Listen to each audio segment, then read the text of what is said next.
I'm Claudia Catania, and you're listening to Playing on Air.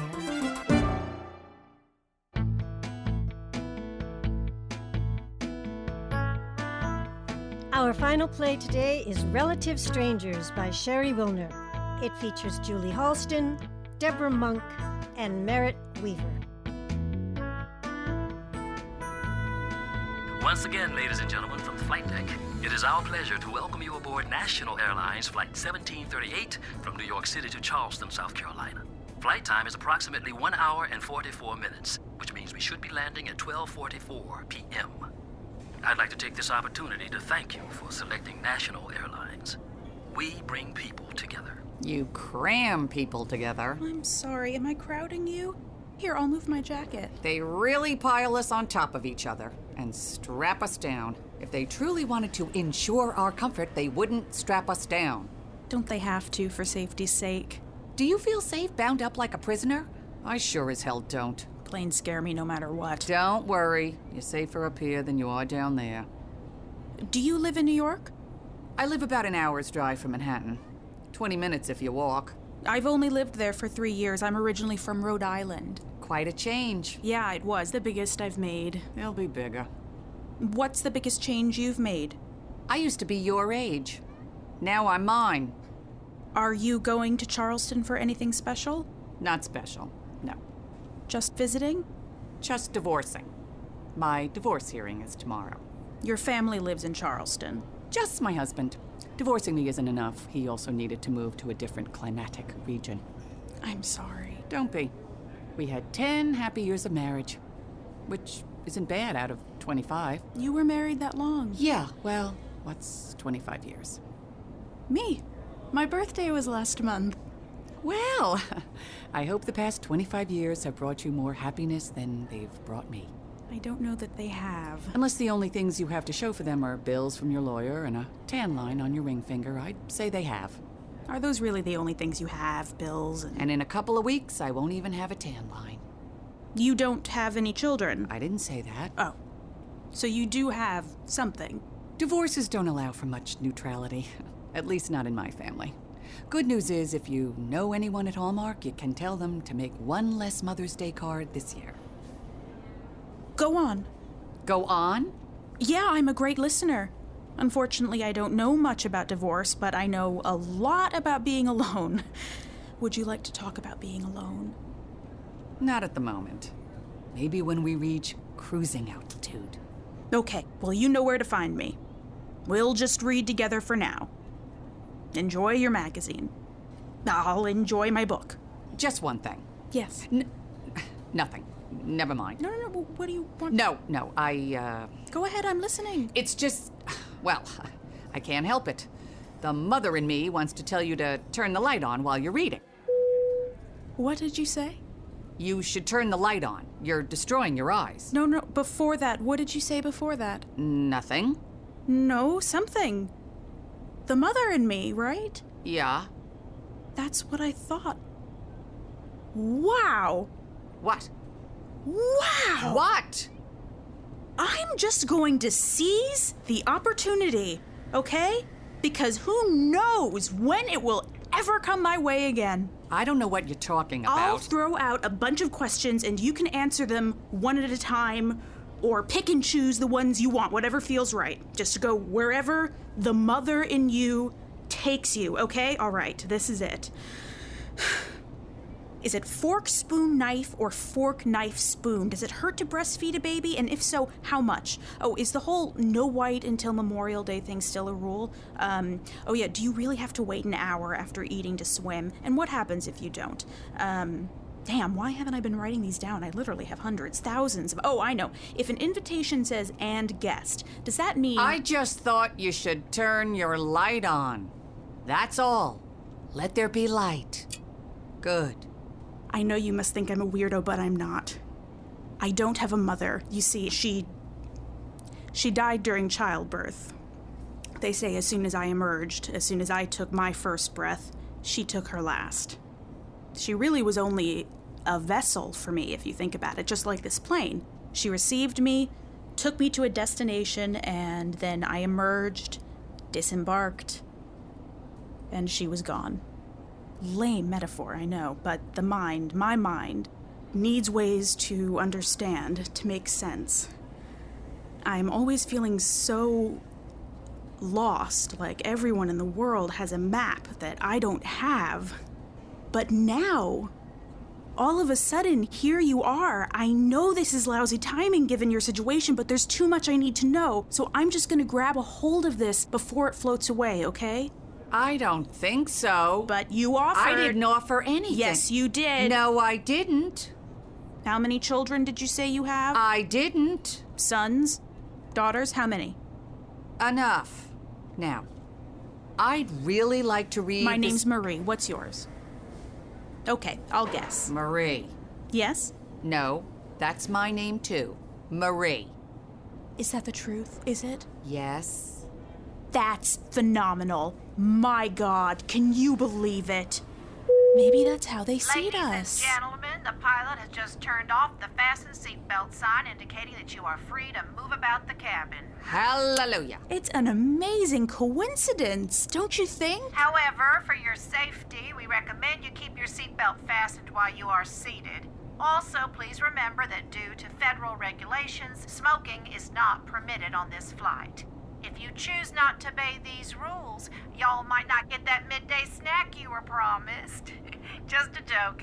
We will be around shortly with our complimentary beverage service. Please refer to the flight magazine in the seat pocket in front of you for your selections. Thank you.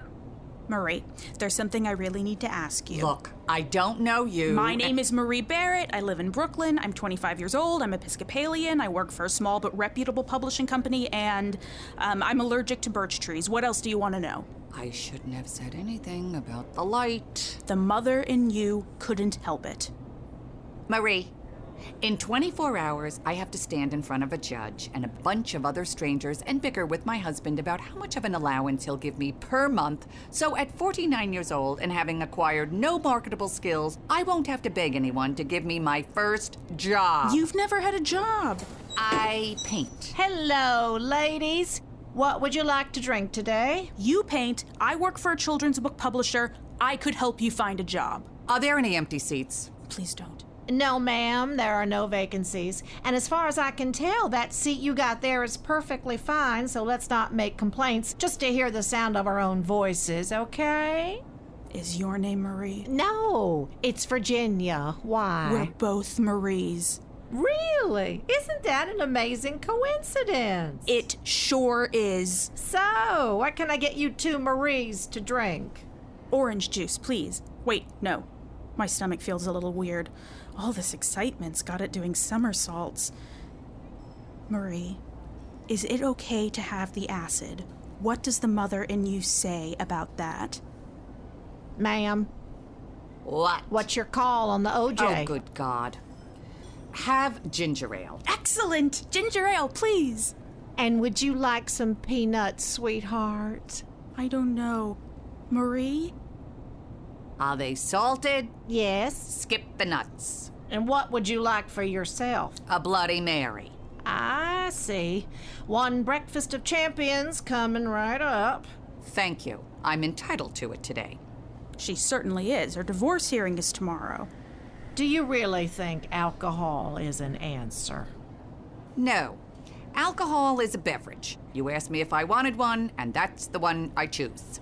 Suit yourself, but remember, I do have the authority to cut you off at any time. Don't worry. I found a designated driver to fly the plane. I'm only doing my job. $4, please. I don't suppose I can start a tab. That's not in keeping with our policy. $4. Thank you. I'll just get your ginger ale first, sweetheart. When I was a little girl and my tummy felt funny, my mother would stir up my ginger ale until all the bubbles were gone. Oh, yeah, why? Strangely enough, I never asked. I am not stirring your ginger ale. Would you like me to stir it for you? Yes, please. Well, I surely would, but there is no tomato juice on my cart. You stir it for her. I'll be right back. Oh, good grief. Here. It prevents gas. Thank you. Could I ask you just one thing? Just answer this one question, and then you can go back to your magazine, which I can tell you're only pretending to read. Marie, could you put that down, please? Please? Are you working for my husband? Did he hire you to drive me mad? I have returned with your morning cocktail. You sip this slowly now, understand? Did you stir that for her? Yes. Good. Lord knows I can't do it all. Have fun, you two. I wouldn't bother you like this if I hadn't been waiting what feels like my whole entire life to ask someone this question. In approximately 5 minutes, this Bloody Mary will kick in, allowing me to pretend I don't have to do tomorrow what I have to do tomorrow. So, if I enlighten you with some motherly advice now, you'll leave me alone for the rest of the flight. Agreed? Minimal interaction only. Right? Right? Well, I'll sweeten the deal. Stop asking questions and the entire armrest is yours, okay? Maternal advice. Here goes. If you absolutely have to get married, marry rich. Trust no one except yourself. And even then, get it in writing. And most importantly, never have any children. Lovely meeting you. Have a good trip. Why shouldn't I have kids? Because I didn't have a mother of my own? Am I missing something essential that all other women have, like some internal instruction book? Just do what I did, read Dr. Spock, and then hire a nanny. Did your daughter inherit your sense of humor? No, just my nervous condition. I see. You see? Really? What do you see? Do I have an I've driven my child to seek extensive psychotherapy look to me? I've also driven her to an energy healer, a spiritual energy healer, a Reiki energy healer, a psychic, an astrologist, an acupuncturist, a dog psychologist, and a marriage counselor. And every goddamn one of them tells her it's all my fault. Even the dog psychologist. Apparently, even little Snowball isn't immune to the tension I create. You're really very funny. Well, I'm glad you've enjoyed our little time together. Goodbye. I have enjoyed it. That's actually what I wanted to ask you about.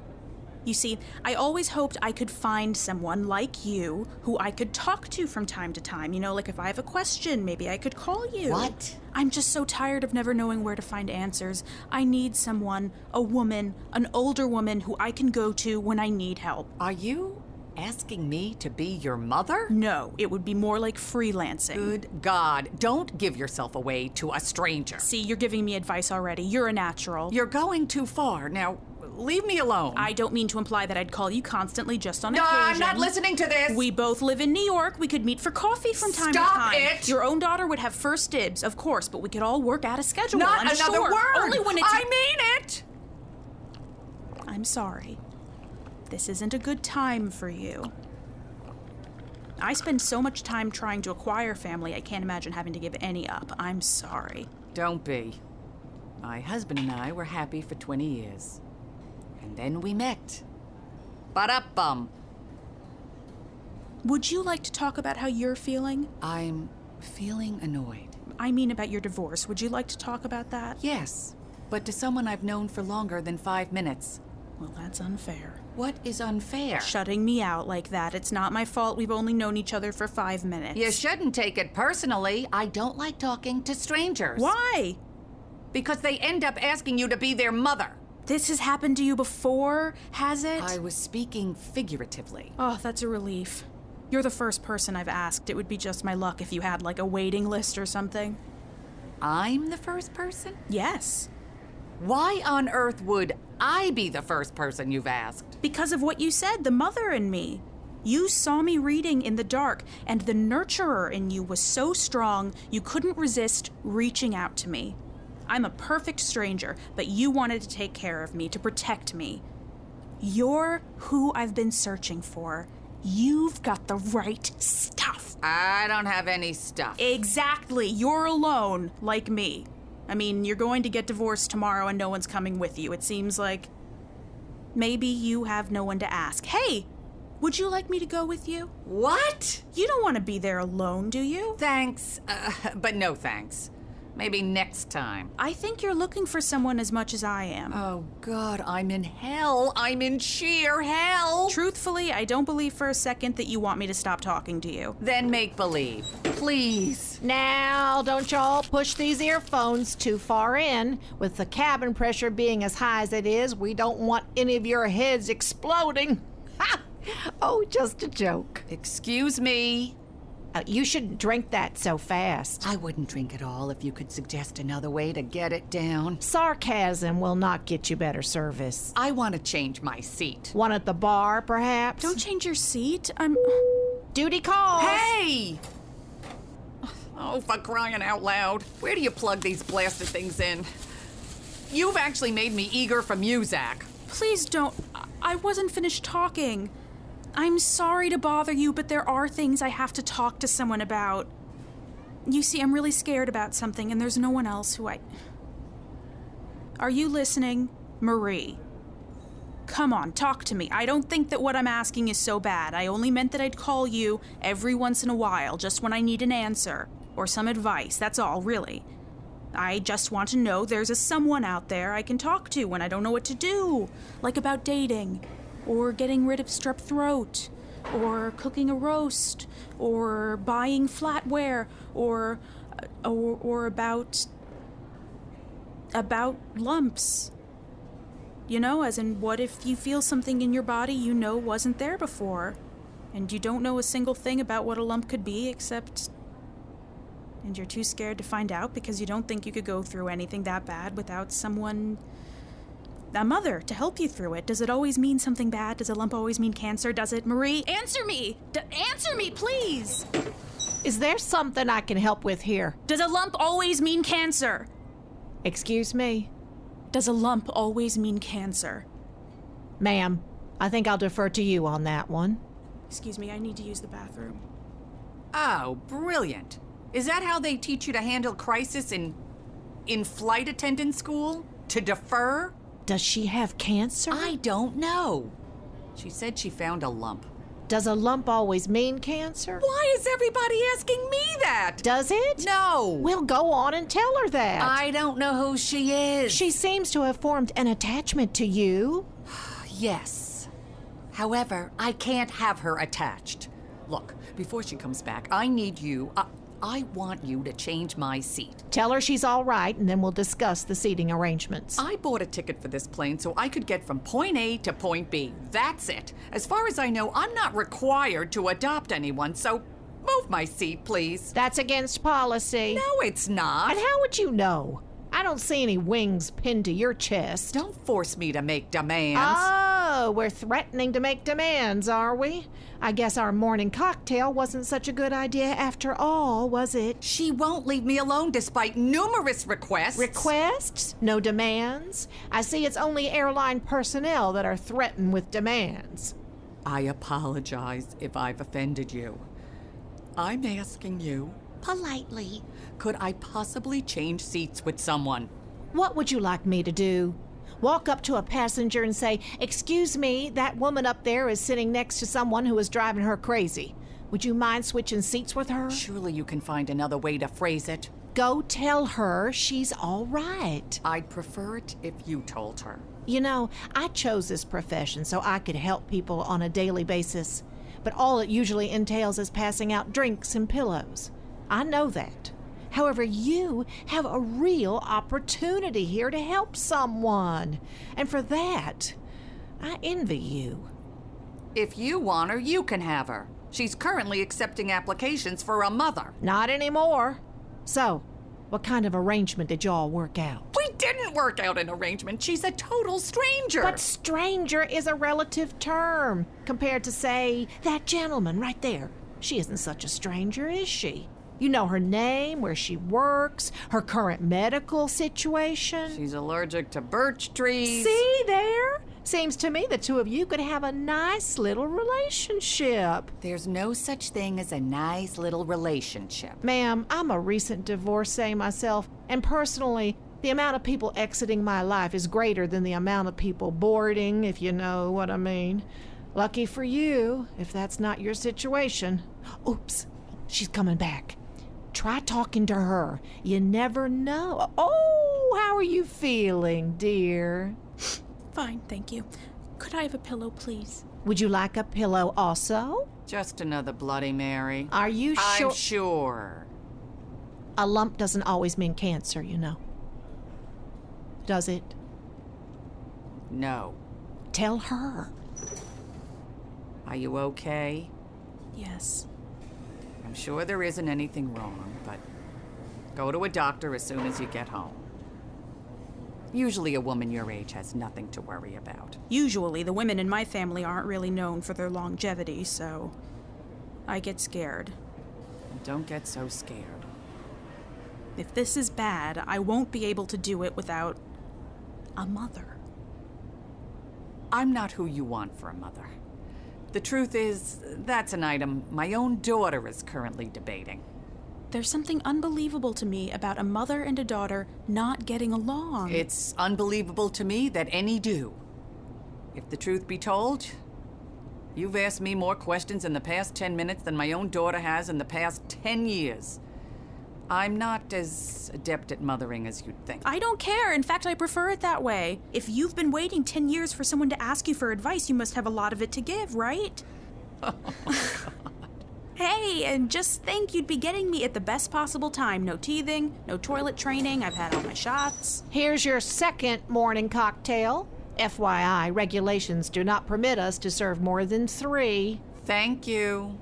Oh, my hands are full. Would you put this pillow behind her? Oh, you might want to fluff it up first. Well, looky there. You're a real pro at that. Now, lean forward, honey. So, is it settled? Are you two going to go out and buy matching outfits? Go away! Shoo! Don't blow this. You did tell me that all you have are lawyer bills and a tan line. When you said that, you reminded me of this quote I used to describe how I feel. Life has not yet offered me a trinket of the slightest value. It's from Virginia Woolf, Mrs. Dalloway. Except for the yet. I added that. I try to be optimistic. Life has not yet offered me a trinket of the slightest value. That's how you feel too, isn't it? Well, as I said, I paint. That's my trinket. Maybe I'll buy some watercolors. I'm sure you have something. Books, I guess. Virginia Woolf, Willa Cather, George Eliot, anything written by a woman I've read. But Virginia, Willa, and George, God bless them, have little to say about yeast infections and monthly mood swings. I can't find my mother in a book. So now you're looking for her on airplanes? I'm looking for her everywhere. I search for her the way you look for something you've dropped in the grass, parting every blade. I used to dream that she didn't actually die. Instead, a team of evil doctors kidnapped her because she had a rare something or other, like 3 fallopian tubes, or a 5-chambered heart. I liked that idea the best. That she had a tremendous heart. Anyway, they kidnapped her, so she's not really dead, and it's only a matter of time until she escapes, and I find her. That's why I start conversations with strangers. I don't have a tremendous heart. How about 3 fallopian tubes? I'm sorry. This arrangement you want, it's not possible. Is there anything that could make it possible? Marie, I need to get through the divorce tomorrow before I can think about any acquisitions. I understand. Could I just ask you one more thing? Yes? A lump can really be something else besides cancer? Yes. It can be just a cyst, which I'm sure it is. Anything else? What's a duvet? It's like a giant pillowcase for a comforter when you want a new look. Does it hurt to breastfeed a baby? It sort of feels like jogging without a bra. Will I ever enjoy sex as much as the man? Probably not, but sometimes. What's parboiling? It's when you boil something for a short time to prepare it for roasting. I keep getting canker sores on my gums. Let me see. They're mostly on the top. Ladies and gentlemen, this is your captain. We are experiencing some minor turbulence. Please remain in your seats with your seatbelts fastened while we find you a smoother ride. You probably have too much acid in your diet. That was Relative Strangers by Sheri Wilner. You heard Michael Keck as the pilot, Julie Halston as the older Marie, Merritt Wever as the young Marie, and as the flight attendant, Debra Monk. Sheri Wilner, the author of Relative Strangers, is with us. Thank you so much for being here. Oh, thank you for having me. Your play Relative Strangers is funny. Is funniness something you were born with, achieved, or had thrust upon you? I think it was thrust. I think I have been thrusted with humor. I find everyone in my family extremely funny. My father sort of goes for the puns and sort of comes out with these great one-liners. My mother is very, very wry and witty.